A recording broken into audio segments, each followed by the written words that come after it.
Assalamualaikum warahmatullahi wabarakatuh. Selamat pagi, salam sejahtera untuk kita semuanya. Yang saya hormati Ibu Dr. Asti Putri Kartiwi SEMPD, dan yang saya hormati rekan-rekan mahasiswa MAP di mana saja berada.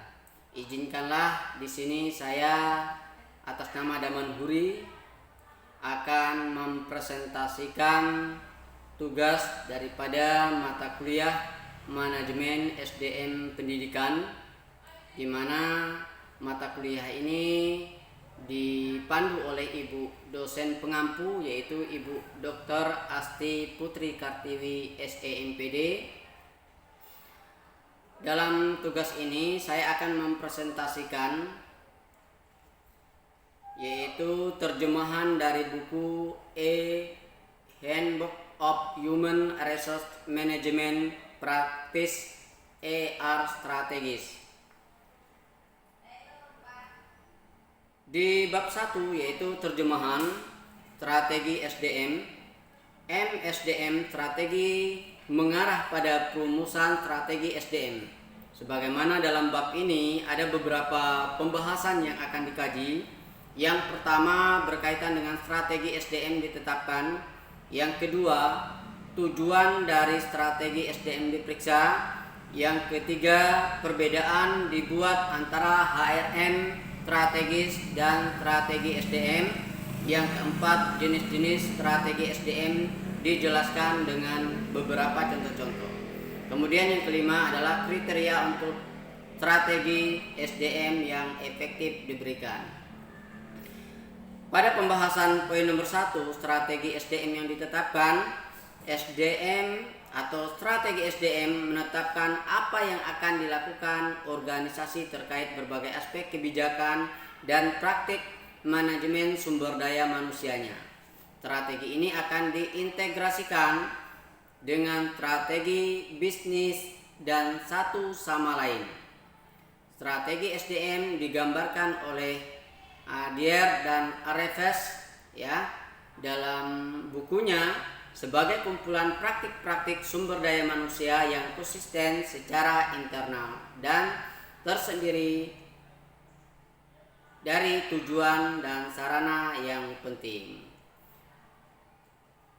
Sebuah strategi, apakah itu strategi SDM atau strategi manajemen lainnya, harus memiliki dua elemen kunci.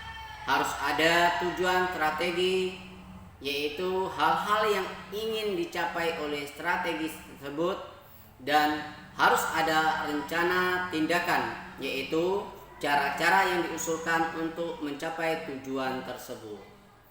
Kemudian tujuan dari strategi SDM adalah untuk memandu program pengembangan dan implementasi HRM. Strategi ini menyediakan sarana untuk mengkomunikasikan kepada semua pihak yang berkepentingan tentang maksud organisasi, tentang bagaimana sumber daya manusia yang akan dikelola. Strategi ini memberikan dasar bagi rencana strategis dan memungkinkan organisasi untuk mengukur kemajuan dan mengevaluasi hasil terhadap tujuan. Strategi SDM memberikan visi untuk masa depan, namun juga merupakan sarana yang mendefinisikan tindakan yang diperlukan dan bagaimana visi tersebut harus direalisasikan dalam kehidupan sehari-hari. Yang kedua, perbedaan antara strategi SDM dan strategi SDM. MSDM strategi ini seperti yang dijelaskan di bab sebelumnya adalah proses yang menghasilkan pembentukan strategi SDM. Istilah MSDM strategis dan strategis SDM seringkali digunakan secara bergantian, namun ada perbedaan di antara keduanya. MSDM strategis dapat dianggap sebagai pendekatan umum yang didukung oleh filosofi manajemen strategi sumber daya manusia yang sesuai dengan tujuan organisasi tentang arah masa depan yang ingin diambil.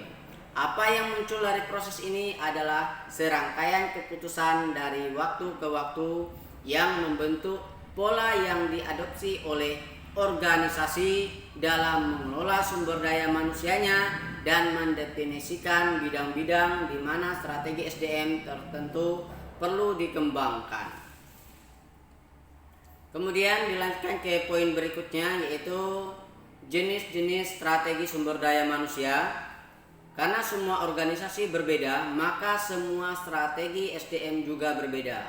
Ya, di sini beberapa strategis hanya berupa pernyataan yang sangat umum tentang tujuan, yang lainnya lebih rinci. Namun ada dua tipe dasar strategi SDM yang dapat diidentifikasi.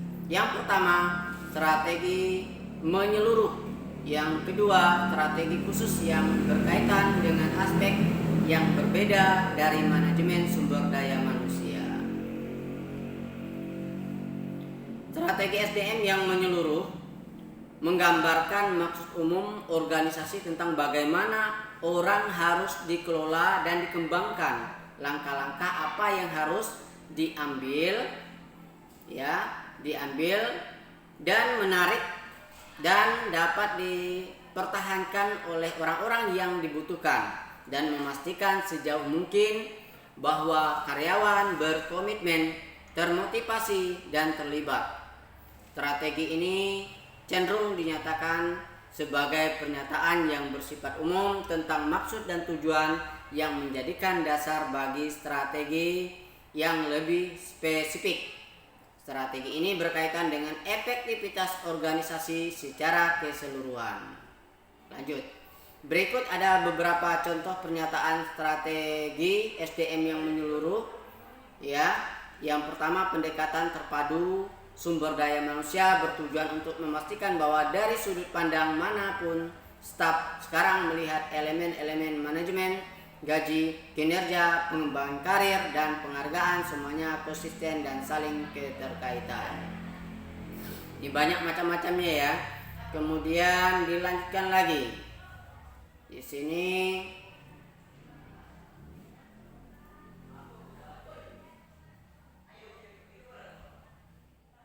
tantangan terbesar adalah mempertahankan keunggulan kompetitif kami, dan untuk itu kami perlu mempertahankan dan terus menarik orang-orang yang berkaliber tinggi. Pembeda utama dalam segala hal yang dilakukan oleh setiap perusahaan pada dasarnya adalah orang-orangnya.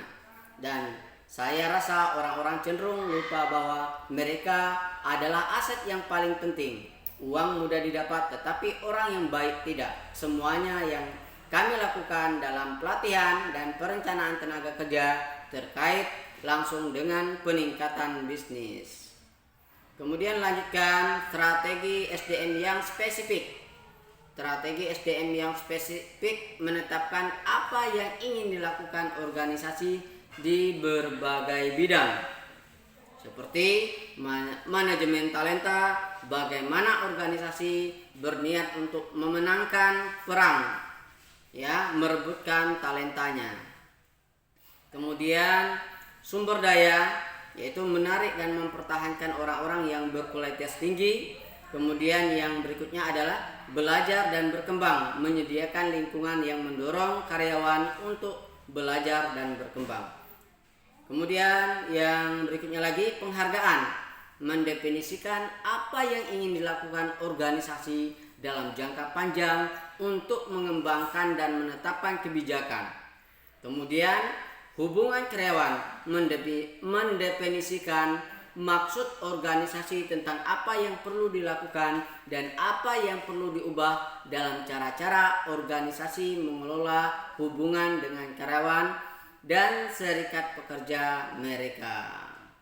Ini ada beberapa contoh strategi SDM yang spesifik.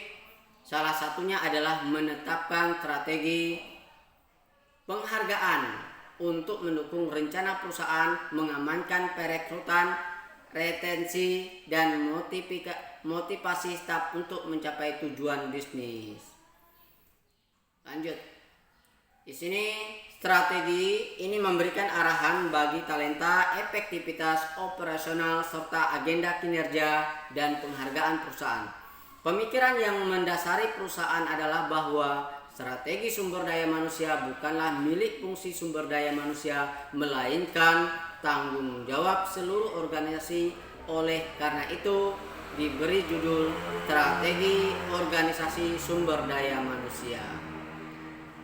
Di sini ada beberapa komponen utama dari SDM, ya, strategi SDM.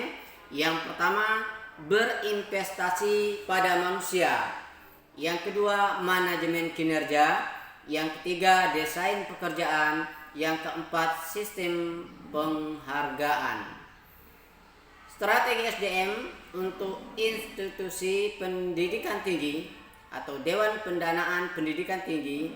Yang pertama, mengatasi kesulitan rekrutmen dan retensi dengan cara yang ditargetkan dan hemat biaya. Yang kedua, memenuhi tujuan pengembangan dan pelatihan staf yang spesifik yang tidak hanya membekali staf untuk memenuhi kebutuhan mereka saat ini. Kemudian yang ketiga, mengembangkan target kesetaraan, kesepakatan dengan program-program untuk menetapkan praktik yang baik di seluruh institusi. Yang keempat, melakukan tinjauan rutin terhadap kebutuhan staf. Berikutnya kita lanjut. Ya, kita lanjut di bab pembahasan pengertian manajemen sumber daya manusia. Manajemen sumber daya manusia adalah kebijaksanaan dalam mengelola sumber daya manusia yang ada pada suatu organisasi untuk mencapai suatu tujuan.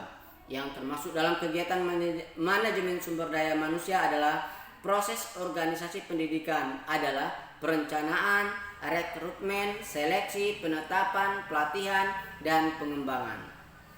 Lanjut, pengertian dan tujuan. Strategi. Kata strategi dalam ilmu manajemen awalnya diadopsi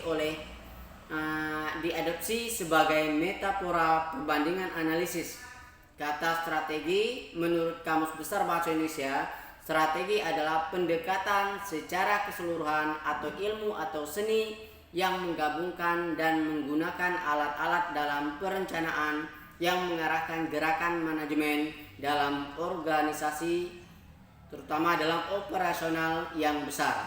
Selain itu, strategi juga dapat didefinisikan sebagai manajemen terampil dalam mendapatkan sesuatu yang lebih baik dari pesaing dalam mencapai suatu tujuan organisasi.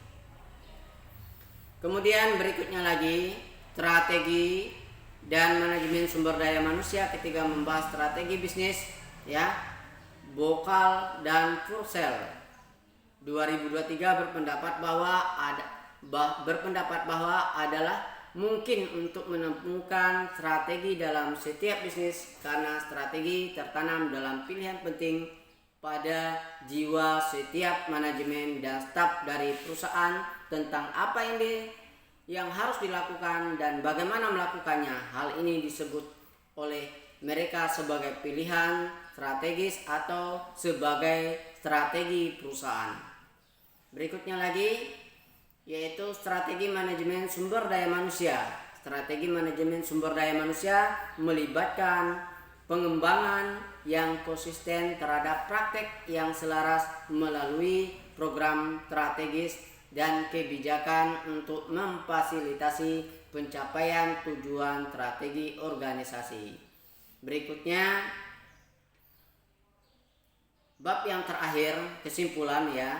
Strategi SDM adalah pendekatan secara keseluruhan atau ilmu atau seni yang menggabungkan dan menggunakan alat-alat dalam perencanaan dan mengarahkan gerakan manajemen dalam operasi yang besar. Selain itu, strategi juga dapat didefinisikan sebagai manajemen terampil dalam mendapatkan sesuatu yang lebih baik dari pesaing dalam mencapai tujuan organisasi.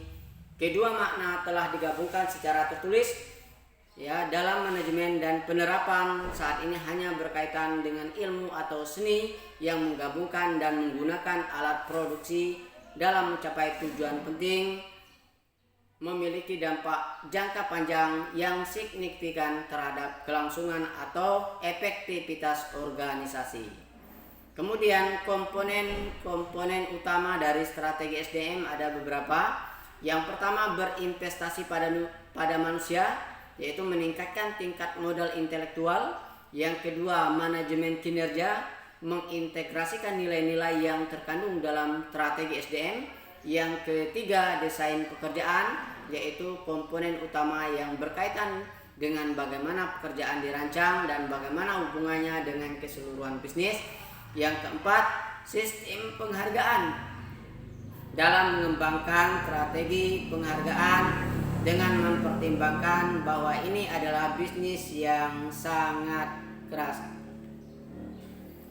Baik, terima kasih rekan-rekan mahasiswa MAP di mana saja berada. Mudah-mudahan tugas daripada presentasi saya ini bermanfaat, dan kepada dosen pengampu Bu Dr. Asti Putri Kartiwi SEMPD, mudah-mudahan bisa memberikan arahan dan penjelasan kepada saya. Mungkin cukup sekian, terima kasih. Assalamualaikum warahmatullahi wabarakatuh.